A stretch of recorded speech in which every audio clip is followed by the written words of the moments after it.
We didn't want this war. We didn't start this war. We didn't even expect this war. But it is a war that we have to win, that Hamas declared on us. And we have a right to win, because if we don't, Hamas will drag us into a war again, because it is threatening to perpetrate more October 7th massacres. There is no one in the world right now who wants this war to end more than the Israeli people. Welcome to the season finale of Inspiration for the Nation, and who better than the most eloquent voice out of Israel, Eylon Levy, to come and speak on the program, to share what he's seen a little behind the scenes and how he is fighting the most terrible, hateful, vile people on this planet.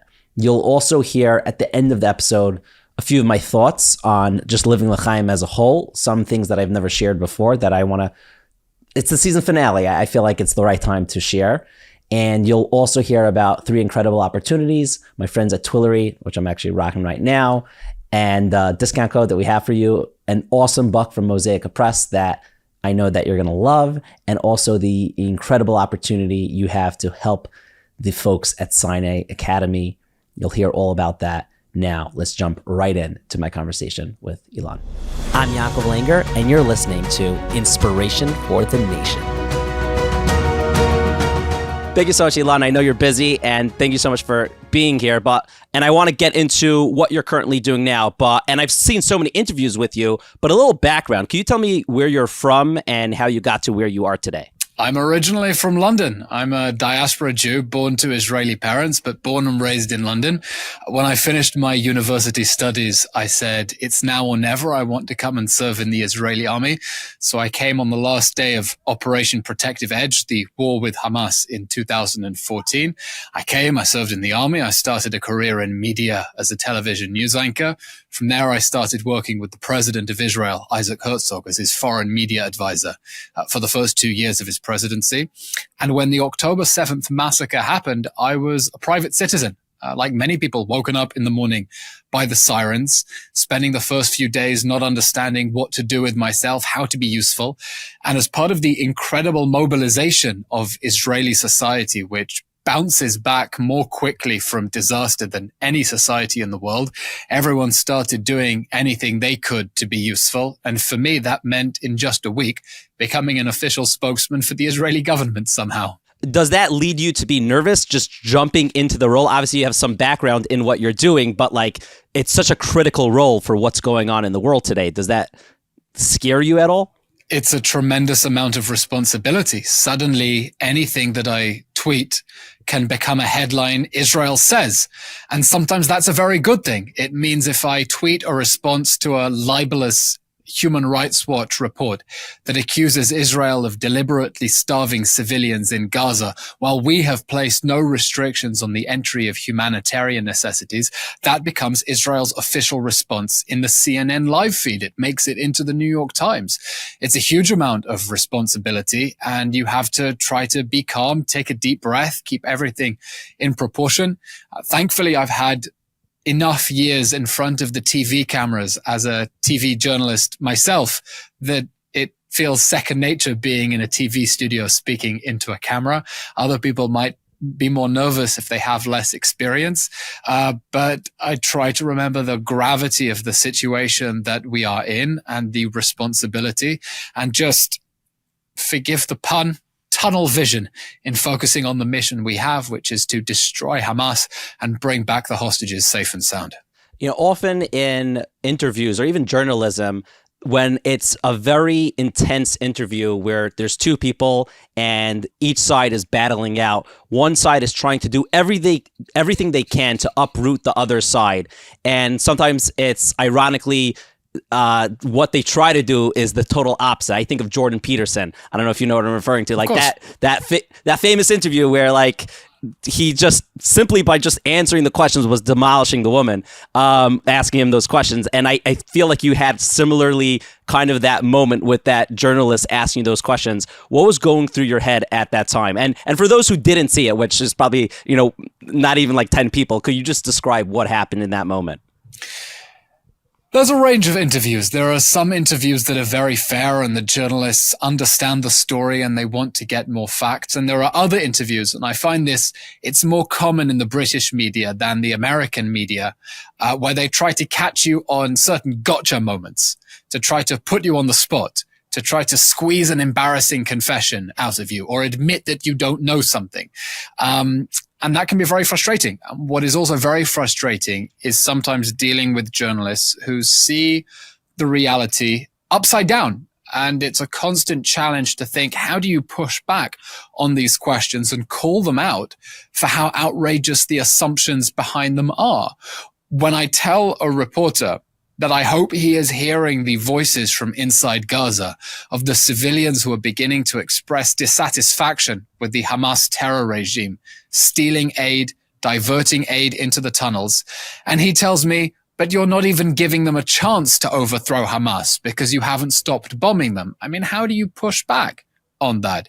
How do you push back on the outrageous accusation that the fact that we are willing to release violent criminals from jail to get our stolen children back means that we undervalue lives?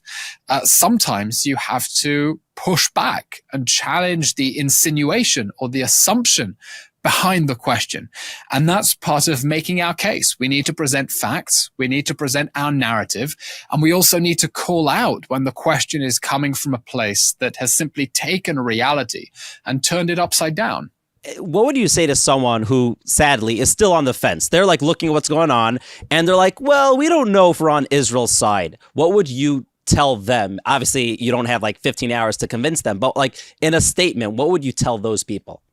That we are fighting for humanity, that we are fighting for the most basic human right of babies to sleep in their beds and not be abducted. We're fighting for the most basic human right of Israeli girls not to be raped by masked terrorists. That's what we're fighting for. We didn't want this war. We didn't start this war. We didn't even expect this war.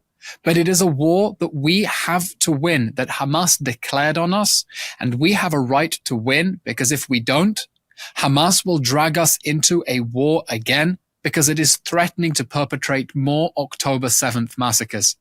There is no one in the world right now who wants this war to end more than the Israeli people. We want the hostages home. We want our friends who are in reserves to come home. We want to go back to our lives and rebuild this country. But we don't have the luxury of making this conflict go away and retreating to safety. We have to bring to justice the October 7th monsters who burned, beheaded, and raped so many innocent people on October 7th, or else they will do it again, just like they have been threatening to do every waking moment since that dark Saturday. There was a video that Israel put together. It's a private video that many people were privileged to see it, and I don't know if privileged is even the right word because it's so horrifying. Yeah. The first question is, did you see it? And if you did, what was your feelings after seeing it? I watched an early draft of that video, and afterwards I quickly drew up my response for a press conference that I had to deliver, and I spoke about the bodies. I lost count at some point of how many bodies, burned bodied, twisted bodies, tortured bodies, lying by the road, sprawled out on a bed, burned to a charcoal, old people, babies, beheaded people. It's simply horrific. And you understand that what Hamas did on October 7th was a campaign of systematic extermination. They intentionally and methodically tried to murder as many people as they could, as brutally as they could. And I think that Chris Cuomo gave a fantastic monologue on his channel the other day where he said he thinks what Hamas was trying to do was to deliberately raise Holocaust associations in people's minds. They deliberately tried to recreate the most savage excesses of the Holocaust, reducing people to human ash, because they wanted to awaken in us those primordial fears. But we're not the world's punching bag. Israel is a place where Jews stand tall and Jews fight back. And that is exactly what we're going to do. And I'm reminded of that scene from the new biopic of Golda Meir, played by Helen Mirren, where she's on the phone with Henry Kissinger and he's putting pressure on her. And she tells him the story of how she used to hide and her family used to hide from the pogroms in Russia. And before ending the conversation, she tells him angrily, "I'm not that little girl hiding in the closet." We're not that little girl hiding anymore. When genocidal monsters want to murder our children, behead them, burn them, rape them, we fight back. And we're committed to the state of Israel's sacred pledge that has guided us ever since we reclaimed our sovereignty in our ancient land out of the ashes of the Holocaust. The state of Israel will go to the ends of the earth to bring our people home to safety and to bring their tormentors to justice. We will be right back to my conversation with me and Eylon. But first, let me tell you about my friends at Mosaic Press. You've heard me talk about them and how it's transformed personally my Shabbosim, because who like me has time to, I'm like watching the whole week. When do I read? So I read on Shabbos. Shout out to David Beshefkin over there. And I picked up a lot of their books, and it's just been making my Shabbos, my wife's Shabbos, even my kids' Shabbosim, so beautiful, so nice. And it's really, we live in the busiest time, and to go ahead and be able to pick up something that connects us back to the past, but also gives us tools to live a better life now, it's just beautiful. And that's exactly why the breathtaking panorama, first off, if you're watching this, you will see the gorgeous cover. I 100% judge books by its covers, and Mosaic Press, you hit it out of the park again, this time with the cover. It is by Rabbi Yonah Sklar, and it's giving you this very unique view of Yetzias Mitzrayim leaving Egypt, which is coming up in the Parshos. And more than just telling you over the story in the unique way, I love how this book has been so practical. It gives you actual advice about relationships, how you could have a better marriage, all from that story that happened when we left Mitzrayim, and how to raise children. And I love how it blended family, faith, and freedom. It's just something that, like, how do you make that practical? Well, Rabbi Yonah does that. If you haven't yet, go pick up this book in your local Sfarim stores. If you go to mosaicpress.com, you will get 18% off with code word L'chaim. So go ahead. If you know someone in your life that would appreciate this book, buy it for a gift. It's cool. It's cool now to buy books as gifts. And maybe we'll trademark that. Actually, I don't want to trademark it. I want you all to use that as much as possible. Now back to my conversation with Eylon. I recently interviewed Rabbi Yisrael Meir Lau, the former chief rabbi, and a Holocaust survivor. And I asked him the question or maybe it was my partner who was with me, Shlomi Zines, the question on everyone's mind, as a Holocaust survivor, how would you compare what happened on October 7th to the Holocaust? So he first said that obviously any tragedy is like incomparable. It's every tragedy within itself is so terrible. But he said a very big distinction is when the Holocaust occurred, he's like, I didn't have an Israeli army. We had the Jews. We didn't have a way to defend ourselves. And now that we do, there's never going to be something to stop us. We have our home, and we're going to defend it, and we have the people who will defend it. We don't want to be in this position, but no matter what, we're never going to back down. There are huge differences, of course. The scale, the fact that whereas the Nazis tried to hide their atrocities, Hamas filmed it and distributed the footage because it was proud of it. The fact that we have a state and an army and we can defend ourselves and we can go after the people who come to kill us. But there are also similarities. This was a massacre conducted with Nazi-like cruelty and Nazi-like efficiency, because 1,200 people murdered over half a day, times that by the length of the Second World War, you reach 6 million. And in the service of a Nazi-like ideology that seeks the violent murder of every Jew in the world. And I want to share with you one of the more disturbing thoughts that I had after 10/7, when we heard the horrific testimonies coming out of how Hamas brutally tortured people to death and then mutilated and disposed of their bodies.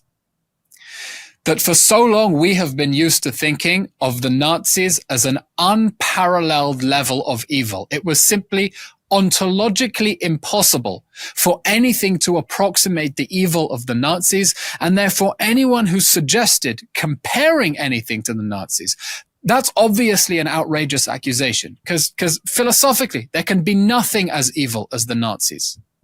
And on October 7th, on 10/7, we woke up to an evil on a par with the Nazis. And the only difference is the means. Because if Hamas had the means to do what the Nazis did, we have no doubt they would have done it, and they would have taken glee in doing so.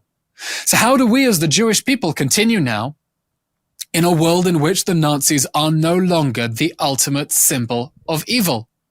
Because they have met their match in the Hamas death squads that burned, beheaded, tortured, mutilated, and raped 1,200 Israelis on October 7th. For people not in Israel now, and they're only, I guess, seeing what's going on through podcasts, videos, the news, X, social media, how would you describe the unity about the Jewish people in the land of Israel right now? The sudden shift we had on October 7th was incredible and will be written about in the history books. Israel had spent the last few years of deep political and domestic turmoil, back-to-back elections, constant infighting, a year of the largest protest this country had ever seen. People were bandying the word civil war in the air, wondering how we could live with each other. The political debate had poisoned the atmosphere. And on October 7th, everyone dropped everything and said, we have one mission now, to bring back the hostages and destroy Hamas. 2 missions, but it's the same mission. Everyone dropped everything. We put our Jewish wars to one side and we came together under one banner towards victory. And that is something that unites this country from left and right. Even the most dovish members of Israeli society, among the Zionist majority, of course, say that this war must end with the end of Hamas, that there is no future for Israel living next to the Hamas terror regime. And so we have an incredible moment of unity where people simply dropped everything and did everything they could do to support the war effort, baking spaghetti for soldiers and wrapping toothpaste and socks to deliver to the front and donating money to the survivors from the kibbutzim. And I found myself here as a government spokesman, as part of the same mobilization of civil society. And I'm proud to be a member of a society that at the moment of truth, after such historic polarization, dropped everything and came together. And it is so not obvious when you think about it from a Jewish perspective, from a perspective of Jewish history. We haven't done that in the past. During the Jewish March of Folly, as the author Amos Asael calls it, there have been so many points in our nation's history when we continued fighting each other even as the enemy was at the gates. Most famously, in ancient Jerusalem when the Romans besieged Jerusalem and the civil war didn't stop inside.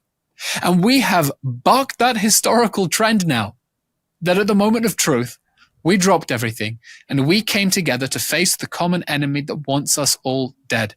And I'm so proud to belong to this resilient nation that bounces back in such an incredible, awe-inspiring way. That's really beautiful.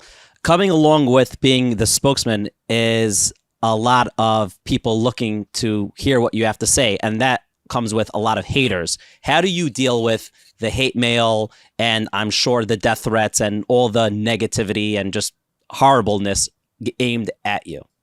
We'll do a mean tweets TikTok video at some point soon. Okay. Try to brush it off. Look, there's an intense amount of hatred for Jews and for anyone who speaks up for Jews and speaks up for Israel. And the world would be a pretty lonely place if I were just declaring war on the world. But I have behind me an incredible nation, the people in Israel, Jews around the diaspora, non-Jewish supporters from around the world who send me messages on Instagram and Twitter, messages of support, who understand why we are fighting and understand why we have to win. And that gives me moral encouragement because people are constantly pushing me and saying, keep going, keep going, keep going. We know that we are right. We know that history and morality and law and justice are all on our side, and we have to keep plowing ahead. And as for the people who hate us, well, if they start carrying my face on posters through London, as I've seen, it means we're getting under their skin.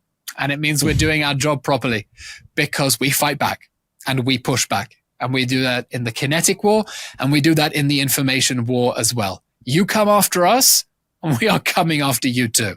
We'll be right back this week's episode, and coming up is my favorite moment from this entire interview. But first, let me tell you that this episode is in memory of Shimon David ben Yaakov Shleima, as well as Miriam Sarah Bas Yaakov Moshe. I have two quick messages to tell you. First off, what's been happening since October 7th has been affecting the world, mainly affecting Israel, but it's also affecting the Jews in America. There are so many Jewish kids that come from traditional homes or homes that maybe aren't as observant as you and I. And two things are happening. One thing that's happening is so many of them are saying, we are done with sending our kids to public school. We want to send them to a good place like Sinai Academy. And there's also people saying the reverse of saying, you know what? We don't want our kids, or the kids themselves saying, we don't want to look Jewish and maybe wear Magen David or yarmulke or whatever it is. And unfortunately, they're trying to blend in and not be proud of their Judaism. Sinai Academy, if you're from Brooklyn, you know who I'm talking about. And even if you're not from Brooklyn, you probably know the beautiful work that they do, that they literally save the souls, the Jewish souls of so many boys. And they get a real sense of what it means to be part of the Orthodox community. And if you've seen like what happens, you don't just see a transformation right then and there. You see throughout their entire life. So many people that you know in your life probably could be they're a rabbi now, or they're a balabas, whatever they're doing in their life, they seamlessly just blended in and are proud Orthodox Jews. And that is done through the magic at Sinai Academy. And their whole goal is to save the Jewish boys of Klal Yisrael from assimilation. And what more powerful thing could you do than helping save Jewish souls? And how can you do that as well? Sinai Academy has an auction, and you go to sinaiauction.org. It's going to be actually a live auction on January 13th, which is on Motzei Shabbos, Saturday night. So right after you finish Inspiration for the Nation at 8:30 p.m., you could tune in. Of course, you're going to have fun people there like Joey Newcomb and Benny Friedman and David Blatt, the magician. They're also going to raffle off the best prizes you've ever heard. So if you're buying a ticket to help support Sinai Academy, you're already winning because you're helping Jewish boys not assimilate and be proud of who they are and join the yeshiva at Sinai Academy. That's honestly the real prize. But let me give you 20% of the prizes that you can win, and how with this code, you're going to get even more. You could win, I have a list over here. These are 20% of the prizes.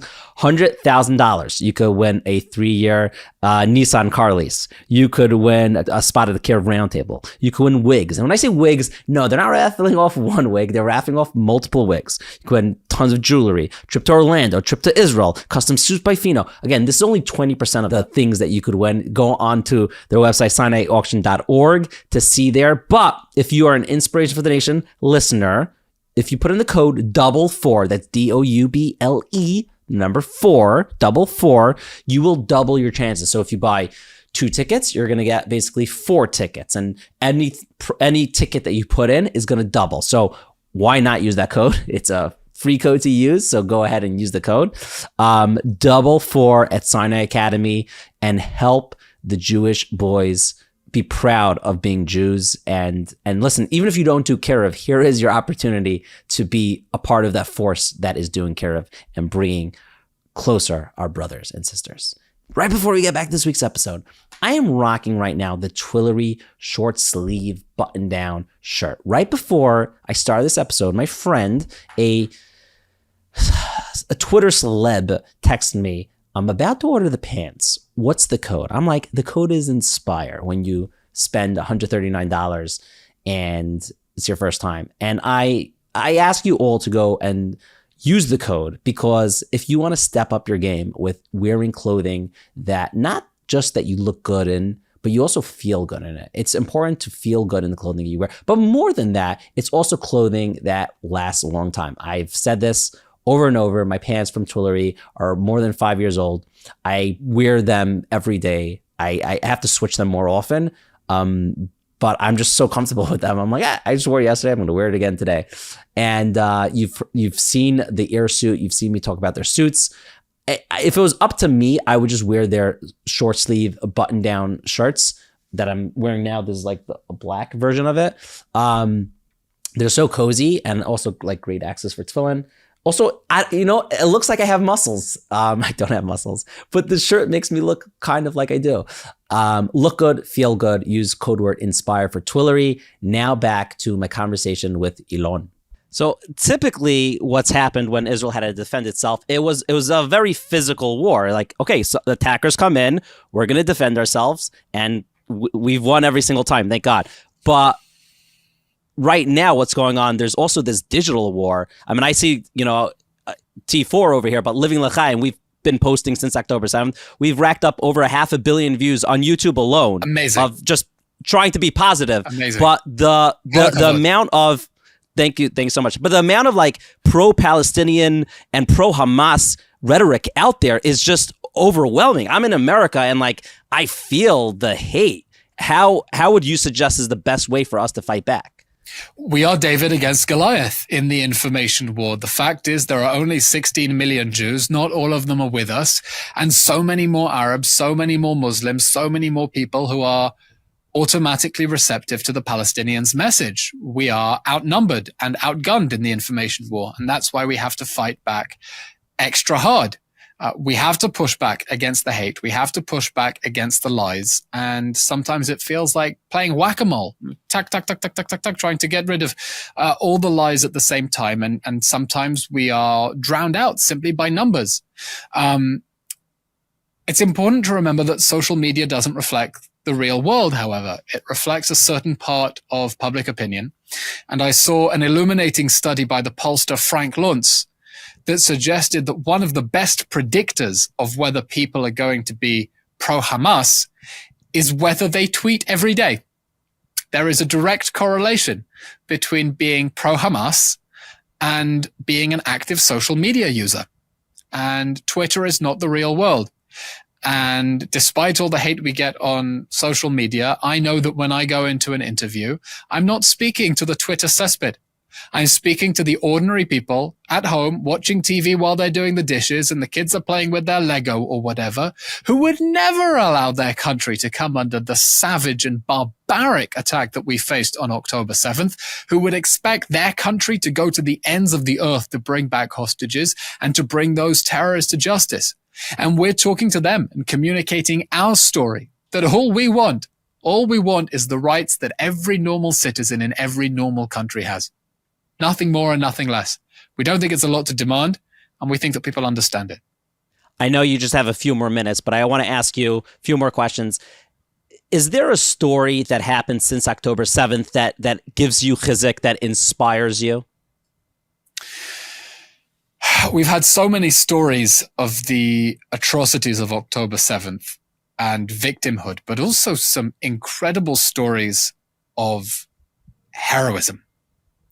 Incredible stories of people who drove back and forth into the Nova massacre to try to rescue as many strangers as they could, of ordinary people in the first response teams of the kibbutzim who fought like lions despite sustaining the most horrific injuries. It was a moment that brought out the best heroism of our people. And that reminds us what we are fighting for as well. We are fighting for an incredible nation that in times of stress doesn't fall apart, that grows stronger.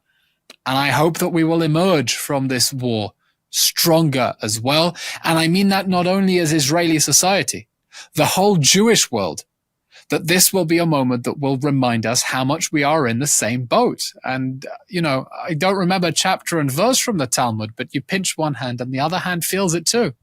What happens in the US affects us, and what happens here affects you as well. And I hope after this war, we'll remember how much we need each other, how much we love each other, and how much we share not only a history, but also a common fate and a common destiny. You personally, let's assume that hopefully today. All the hostages are returned. We kill from your mouth Hamas. to God's ears. Yes, they're done, and everything's great. Where do you personally go from here? Like, if that would happen, like your life shifted so quickly in the past few months. People are asking me what will happen with me after the war, and my answer is I don't know how old I will be after the war. Oh man. We know this is going to take time. It is going to take time to demolish the terror state that Hamas has spent 16 years embedding under schools, homes, and hospitals in Gaza. And that's before we get onto the question of the Northern Front.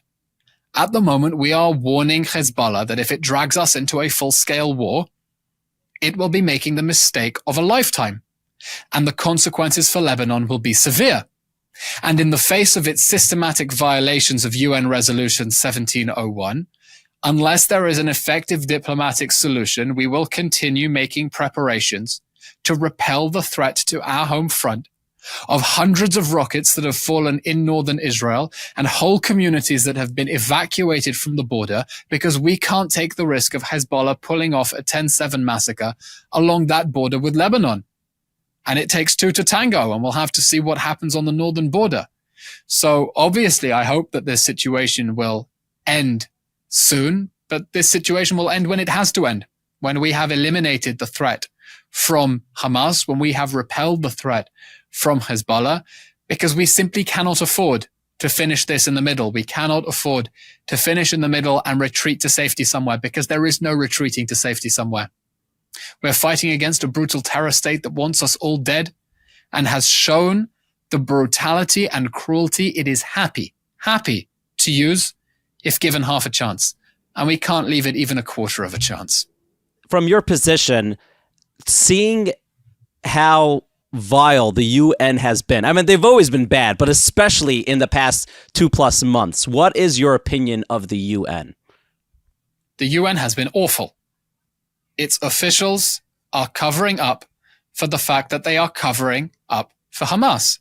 They are deflecting blame onto us to cover up the fact that not the Red Cross and not the World Health Organization and definitely not UNRWA, none of the other alphabet soup of UN agencies have condemned Hamas for waging war out of hospitals, for hijacking aid, and for perpetrating the brutal atrocities of October 7th. And in that way, they are, through their silence, deliberately, actively, or simply passively and by omission, complicit with Hamas's strategy of waging war against us, because they are poisoning minds around the world against us by covering up for the crimes that Hamas is perpetrating against us and at the expense of their own people. And we are demanding accountability because they've let us down. They've obviously let the Palestinian people down, but they're letting down the whole world when the World Health Organization can't condemn Hamas for holding a headquarters, a military headquarters in the basement of a hospital. The whole world is underserved by these organizations that have been hijacked by a radical agenda instead of doing their job of advancing international peace and security. And we are going on the offensive, demanding accountability and demanding answers. What do they plan to do to stop terrorists from exploiting the international community's goodwill ever again? We're going to continue fighting Hamas. We will do what it takes to bring down that terror state. And we think it's about time that they condemn Hamas for the crimes against humanity it is perpetrating against our people at the expense of their own people. Last question. Sadly, what's going on, we're still, unfortunately, in the thick of it. But, hopefully very soon this should end, I hope. But what's going to happen after, there's still so much trauma, and especially I'm just thinking of the children in Israel, the Jewish children around the world. There's so much trauma. What would you tell a child who's kind of been observing what's been going on? What would you tell them to help them go on and be strong in their life? One of the small mercies during this difficult time is I don't have children I need to shield from the news. It's a really big challenge for parents when the news is constantly in the background to try to keep the worst atrocities from their children and to keep them calm and to maintain a sense of normality for them. And it's important to surround them with as much love and support and guidance and a feeling of safety as possible, and to embrace them with love. Embrace them with love. Eylon, thank you so much for doing this, and keep up your holy work. We're looking at you. The world is looking at you, and we appreciate you. Thank you very much. Thank you. Thank you very much. Thank you so much for watching or listening to this week's episode. And I got to give a shout out to my friends at the Kiddush Club podcast. I know that they got Eylon because they did a great episode with him. Go and look at that. I'll link it in the show notes. But they have such a fun podcast. It is, to me, the most fun Jewish podcast out there, Kiddush Club. So thanks again for connecting me with Eylon. And yeah, go check them out if you for sure have heard of them. So go ahead and check them out if you haven't listened yet. If you did not, go join Sinai Academy's mission, and you could get a ticket at sinaiauction.org. Buy 1 ticket, buy 10 tickets, whatever it is. Hopefully you'll win the prize, but you'll get the ultimate prize of helping a Jewish neshama come back, learn Torah, and change their lives and the trajectory of their children forever. If you haven't yet gotten Twillery, go ahead, go to their website, Twillery.com, use the promo code INSPIRE, $18 off. My friend yesterday, he's actually a celeb, I won't say who he is, was telling me, he's like, okay, behind closed doors, how are they? I'm thinking of getting their pants. I said, you could quote me on it, get the pants, and if you don't like them, I'll cover. So I'm not like a Gvir over here. I'm so confident that he will enjoy it.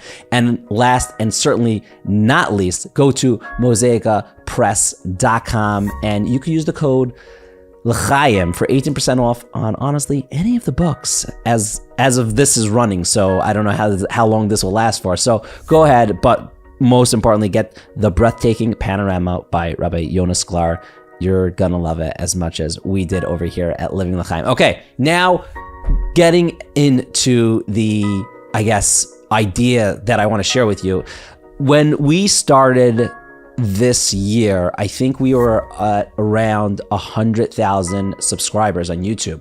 We are right now at over 1 million subscribers, which is, I can't even understand it. I saw yesterday that we've gotten over 500 million views on primarily our shorts, and it's very bittersweet. On one hand, we feel very sad that most of these are obviously just content that we're trying to promote and just show how awesome the Jewish people are, how awesome Israel is, how awesome the people of Israel are.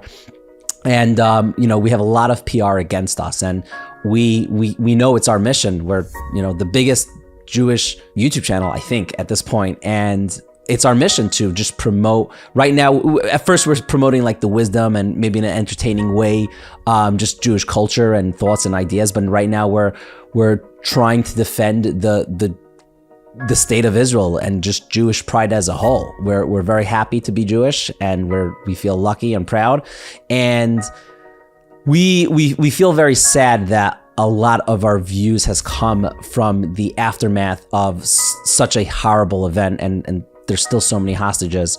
But we do feel hopeful that we're putting out into the world the good. I don't know if you've noticed, we've been very intentional not to put out, even if something's true, we don't want to put out any negative, just negativity. We're not perfect with that. But there's like one time we put out a video, and we, after it aired, a lot of people were watching it, but we're like, you know what? This is just too negative. We want to be positive. That's what we are about. We want to spread the light, and we want to spread the truth as well. So we're very proud that our channel has grown because of our mission to promote Jewish pride, and we'll never take that away.